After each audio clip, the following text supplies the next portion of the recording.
Hello my dear friends, जय हिंद। Welcome to defence positive. आज हम देखने वाले हैं फ्रेजल वर्ब्स पार्ट 2। ओके, तो आज हमारा जो बेसिक फ्रेजल वर्ब है वो है कॉल के ऊपर। ठीक है, वेरी वेरी इंपॉर्टेंट है ना, काफ़ी बार पूछा गया है और काफ़ी एग्जाम्स में पूछा भी जाता है, एनडीए सीडीएस के अलावा भी। ओके, तो देखो पहला एग्जाम्पल देखो, आई कॉल्ड। यहाँ पर क्या आना चाहिए बताओ? Called at, called for, called on या called off the residence of my boss yesterday। Okay, तो बेसिकली जान लो कि कॉल एट का मीनिंग होता है टू विजिट अ प्लेस। क्या होता है? To visit a place. ठीक है, विजिट अ प्लेस यानी किसी स्थान पर जाना या किसी स्थान पर भ्रमण करना। ठीक है उसके बाद देखो कॉल ऑन, ये तो काफी बार न्यूज में होता है। ठीक है, कॉल ऑन का सिंपल मीनिंग होता है to visit a person, to visit a person. ठीक है, जैसे कि PM call on to the president, यानी पीएम जो है, प्रधानमंत्री जो है, वो प्रेसिडेंट के पास गए है ना, प्रेसिडेंट से मिलने के लिए। समझ रहे हो? तो कॉल ऑन तो उस स्थिति में काम आता है। उसके बाद देखो कॉल ऑफ। कॉल ऑफ का मीनिंग होता है सिंपली सस्पेंड करना किसी चीज को, किसी काम को रद्द करना है ना, किसी चीज को सस्पेंड करना या अबेंडन करना। अबेंडन यानी कि छोड़ देना। ठीक है, देखो कॉल ऑफ का मीनिंग क्या होता है ना। अब अबेंडन का मीनिंग होता है कि कोई बिल्डिंग है और वो बिल्डिंग काफ़ी ओल्ड हो गई है ना, पुरानी हो गई है, तो आप उसे अबेंडन कर देते हैं, छोड़ देते हैं। ठीक है, उस स्थिति में अबेंडन का यूज़ होता है। ठीक है, लेकिन कॉल ऑफ का मीनिंग जो होता है वो होता है सस्पेंड करना। आप कोई काम करने वाले हैं या मीटिंग करने वाले हैं, तो आपने उस मीटिंग को क्या कर दिया? कॉल ऑफ कर दिया, यानी कि कैंसिल कर दिया। ओके, उसके बाद लास्ट जो बचता है हमारे पास वो है कॉल फॉर। ठीक है, अब जो कॉल फॉर है, कॉल फॉर इसका मीनिंग होता है सिंपल सा कॉल फॉर।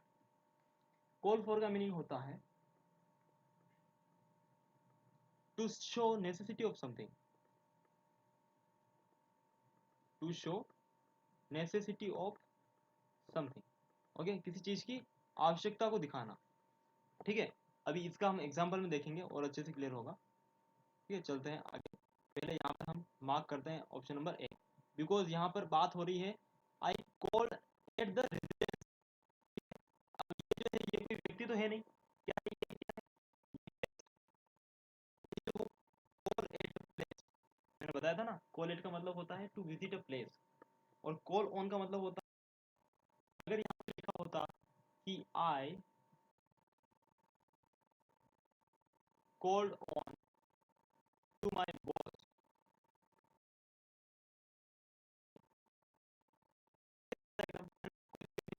क्योंकि call on to a person,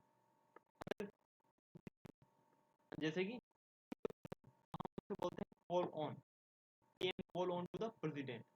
बात समझ रहे हो? रेजिडेंस था, हमें लगा। नेक्स्ट एग्जांपल देखो, several of the, ठीक है, calling for something. Call for का मीनिंग मैंने बताया क्या? To show necessity of something, यानी जितने भी काफी जो न्यूज़पेपर्स हैं उन्होंने क्या किया है? कॉलिंग सॉरी कॉलिंग फॉर यानी नेसेसिटी को शो किया है। जैसे कि मान लीजिए किसी नेता ने या फिर किसी ऑफिसर ने कोई मिस्टेक की है। ठीक है, जो वो अखबार वाले हैं वो कह रहे हैं कि इनको इस्तीफा देना पड़ेगा। ठीक है, इस्तीफा देने की नेसेसिटी को शो किया। ओके, बात समझ में आई होगी। चलते हैं next. It is a tradition for the prime minister to call on the president. Call on का मतलब टू विजिट अ पर्सन। ठीक है, और यहाँ पर जहाँ पर जा रहे हैं वो प्राइम मिनिस्टर, वो कौन है? प्रेसिडेंट से मिलने जा रहे हैं, टू विजिट प्रेसिडेंट। समझ रहे हो ना, सिंपल। अब देखो, we decided to call off, call off नहीं होगा भाई, call off. Okay, call off the class, but maths वाले teacher came in and took out extra class, took out our extra class. ठीक, तो ये मैथ्स वाले टीचर ये मैंने इंग्लिश ऐड की है जानबूझ के, ताकि थोड़ा अटपटा लगे और थोड़ा, क्योंकि यार देखो तुम्हें सिर्फ सीखना है, फ्रेजल वर्ब सीख रहे हैं हम। ठीक है, को यहाँ पर अभी ग्रामर नहीं सीख रहे हैं तो कुछ भी ऐड कर सकता हूँ मैं इंटरेस्टिंग बनाने के लिए। ओके देखो, we decided to call off the class. हमने तो ये डिसाइड किया था कि हम क्लास को क्या करेंगे, सस्पेंड करेंगे, है ना। हम सब स्टूडेंट्स ने ये तय किया था, लेकिन मेस वाले टीचर ने आके सारा खेल बिगाड़ दिया यार। ठीक है, हमारे एक्स्ट्रा क्लास ले ली। ओके, सबसे बड़ा दुख यही होगा ना, कोई दिक्कत नहीं है, मैथ्स सबसे इजी सब्जेक्ट है अगर तुम पढ़ते हो तो।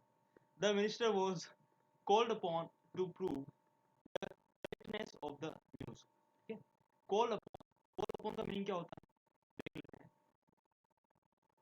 कॉल अपॉन का मीनिंग होता है सिंपल सा अपील। क्या होता है,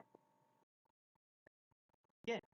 द मिनिस्टर वॉज, यानी मिनिस्टर से अपील की गई थी कि क्या, prove the correct of the news, यानी जो न्यूज जो उसकी सत्यता की जांच करने के लिए कि वो सच है या नहीं। ठीक है, कि नेताजी आप हमें प्लीज बताएं कि क्या ये जो न्यूज आ रही है पार्लियामेंट से ये सही है या गलत है। ठीक है, आपने ये नया नियम जारी किया है, क्या ये न्यूज सही है। ओके, सिर्फ हम अपील कर रहे हैं उनसे। ठीक है, अब देखो, स्पेशल फोर्सेस कैरिड आउट, ये तो आ ही गया होगा तो, है ना। Carried out A surgical strike on Pakistan. ठीक है, अब जो कैरी ऑन का मीनिंग क्या होता है, कैरी ऑन का तो सिंपल मीनिंग होता है यार, कैरी ऑन का मीनिंग सिंपल होता है यार, क्या होता है, टू कंटिन्यू। ओके, है ना। उसके बाद कैरी आउट, कैरी आउट का मीनिंग होता है किसी चीज को अंजाम देना, यानी किसी चीज को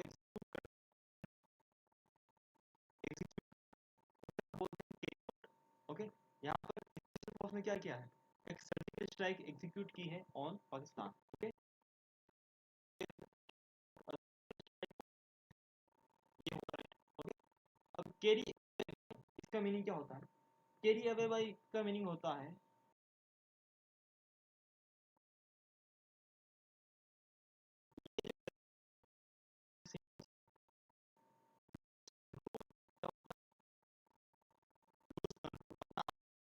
ठीक है, ये अपना जो नियंत्रण है उससे बाहर बाहर चले जाना। ठीक है,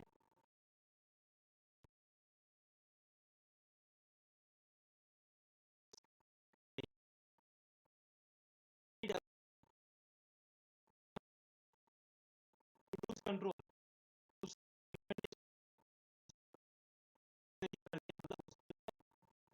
को बैठा वो, ठीक है, खुशी के मारे पगला गया, समझ रहे।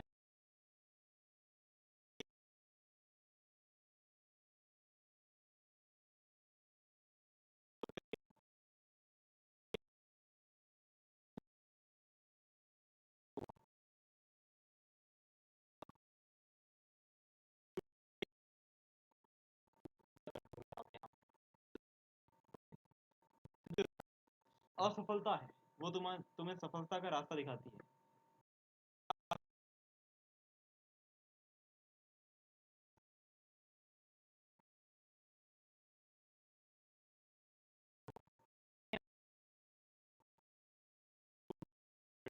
क्या होगा, I cross with, I came across, I came over या केम राउंड। सबसे पहले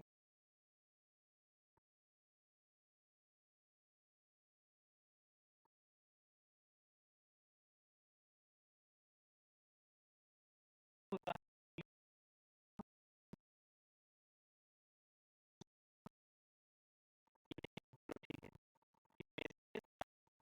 बात समझ रहे हो, यानी केम राउंड, आपने क्या लिया, यू टर्न ले लिया अपनी बात।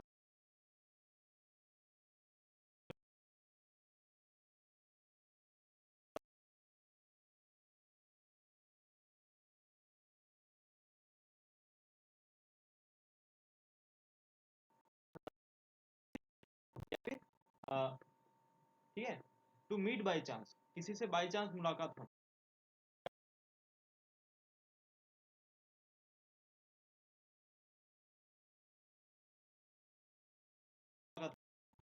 तो आप बोलोगे कि I came across my old friend,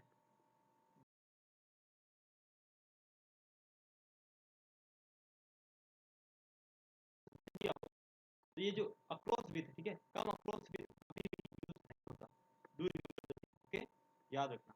उसके बाद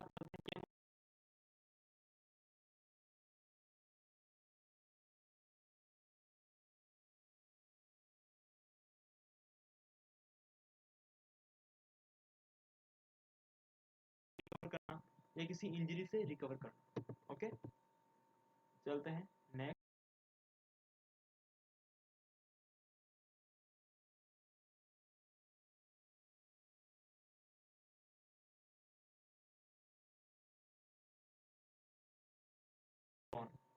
तुम अपनी मुसीबत से, तुम अपनी दिक्कत से, परेशानी से खुद अपने आप ही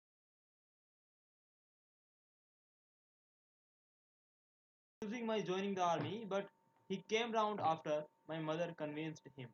यानी मेरे पापा जो थे, वो पापा, हाँ पापा पहले मना कर रहे थे, ठीक है, बट ही केम राउंड, यानी उन्होंने अपना फैसला को बदल लिया।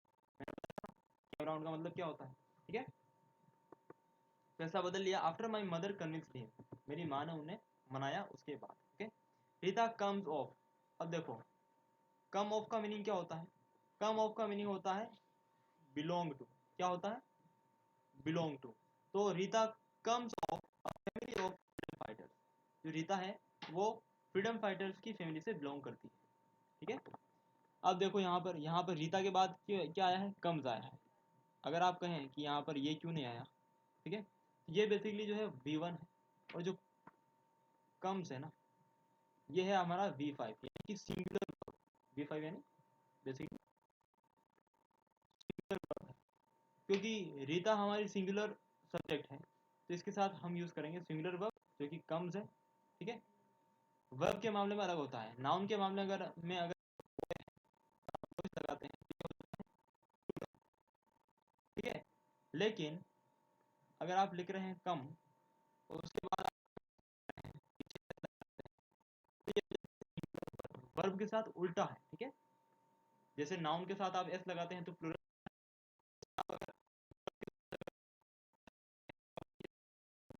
ओके। तो सब्जेक्ट वर्ब एग्रीमेंट हमेशा देखा होगा आपने, सब्जेक्ट वर्ब एग्रीमेंट क्या होता है, मतलब वर्ब के बीच में, कि भाई अगर तू सिंगुलर होगा तो मैं भी सिंगुलर रहूंगी, ठीक है, अगर तू प्लूरल रहेगा तो मैं भी प्लूरल रहूंगी, समझ रहे हो। यानी अगर रीता, रीता की जगह यहाँ पर होता है रीता एंड गीता, ठीक है, दो होता तो यहाँ पर आ जाता कम, है ना, क्या आ जाता, प्लूरल वर्ब आ जाता, समझ रहे हो। लेकिन यहाँ पर क्योंकि रीता सिंगुलर है, इसलिए यूज करेंगे हम कम्स का, जो कि वेरी वेरी राइट, ओके। तो थोड़ा सा मैं ग्रामर में चला गया था, कोई दिक्कत नहीं है, चलो चलते हैं आगे। Find out the error in the given sentence. They cope up with all their problems carefully, यहाँ पर कोई एरर है यहाँ पर, या फिर नो एरर है।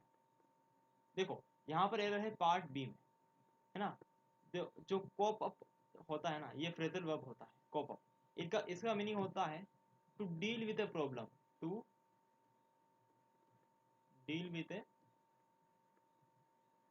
प्रॉब्लम, ठीक है, किसी भी मुसीबत के साथ डील करना, ठीक है। अब देखो कोप अप विथ कभी नहीं होता, कोप अप विथ जो है वो रॉन्ग यूज है, कोप अप विथ नहीं होता, तो आप ऑप्शन नंबर बी में एरर मार्क करेंगे, ऑप्शन नंबर बी में ये विथ यहाँ पर नहीं होना चाहिए, ओके। चलते हैं आगे। We should do away with social evils. अब जो डू अवे विथ, ये जो फ्रेजल वर्ब है ना, डू अवे विथ, इसका मीनिंग होता है सिंपल सा, ठीक है, डू अवे विथ का मीनिंग होता है इरेडिकेट करना, क्या होता है, इरेडिकेट। अब ये इरेडिकेट क्या होता है, इरेडिकेट का मतलब होता है खत्म करना, समाप्त करना। ये बना है बेसिकली इरोजन से, तुमने देखा होगा इरोजन, है ना, जैसे कि लोहे का होता है इरोजन, है ना, लोहे में, लोहे का क्या बन जाता है, Fe2O3 बन जाता है ना, क्या बन जाता है, फेरस ऑक्साइड, है ना, इससे उसके उसमें क्या हो जाती है, जंग लग जाती है, ठीक है, उसी को हम बोलते हैं एरोजन होना, इरोड होना, उसी से ये बना है इरेडिकेट, ठीक है, यानी किसी चीज का धीरे धीरे खत्म होना, जैसे लोहा खत्म होता है जंग लगने के बाद, वैसे। तो डू अवे विद का मतलब होता है इरेडिकेट करना, तो we should eradicate social evils, मतलब जो सामाजिक बुराइयां हैं उन्हें हमें खत्म करना होगा। This class do for the CDS as well as NDA examination. Do for जो फ्रेजल वर्ब है इसका मीनिंग होता है, डू फॉर का मीनिंग होता है सर्व द पर्पस, ठीक है, सर्व द पर्पस, किसी उद्देश्य की पूर्ति करना। ओके, यानी दिस क्लास, ये जो क्लास हम ले रहे हैं, do for the CDS as well as NDA examination. Okay, ये जो क्लास है वो तुम्हारे CDS की और NDA की, इन दोनों एग्जामिनेशन के उद्देश्य की पूर्ति करेगी, मतलब दोनों को हेल्पफुल रहेगी दोनों मामलों में। समझ रहे हो? चलते हैं आगे। I have done with her because of her attitude. Done with, ठीक है, हैव डन विथ, इसका मीनिंग क्या होता है? इसका मीनिंग होता है सिंपल सा यार, तुमने सुना ही होगा काफी बार कि I am done with her, है ना, यानी अब मेरा उससे कोई संबंध नहीं है, उसने मुझे धोखा दे दिया है भाई। समझ रहे हो? एटीट्यूड का मतलब यहाँ पर है घमंड, है ना।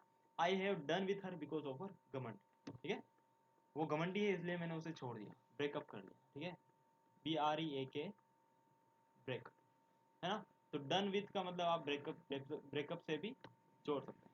Okay, I have done with her, तो हैव डन विथ हर का क्या मीनिंग हो गया? हैव डन विथ, इसका मीनिंग हो गया have no relation with, sorry RELATION, no relation with someone. Okay, ये मीनिंग होता है। देखते हैं आगे।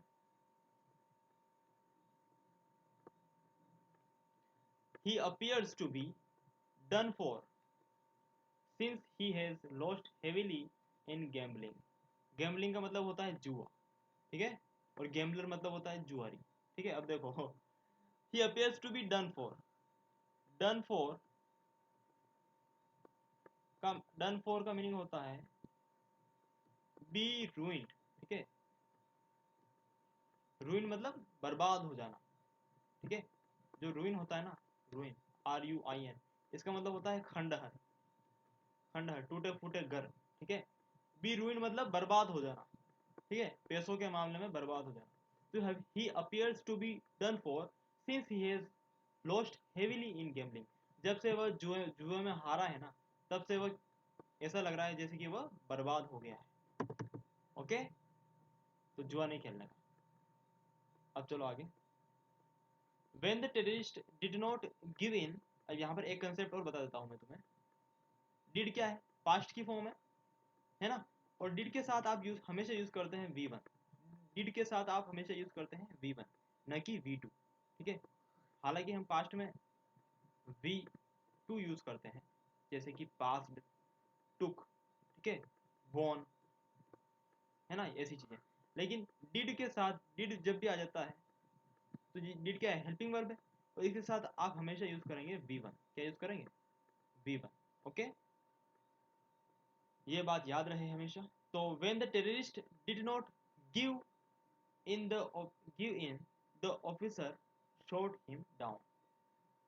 give in के बाद कोमा लगा दो।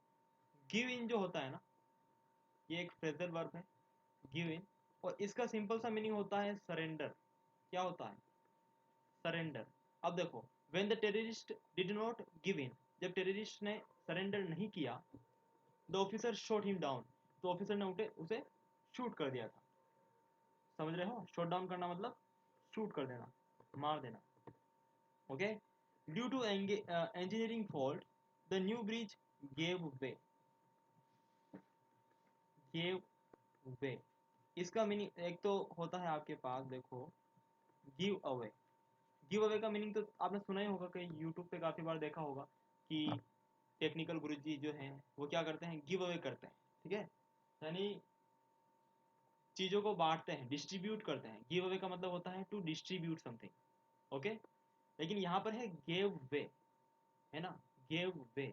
गेव वे का मीनिंग होता है सिंपल सा कोलैप्स करना, ठीक है, कोलैप्स करना यानी ढह जाना, किसी इमारत इमारत का गिर जाना, ढह जाना, उसे आप बोलते हैं कोलैप्स।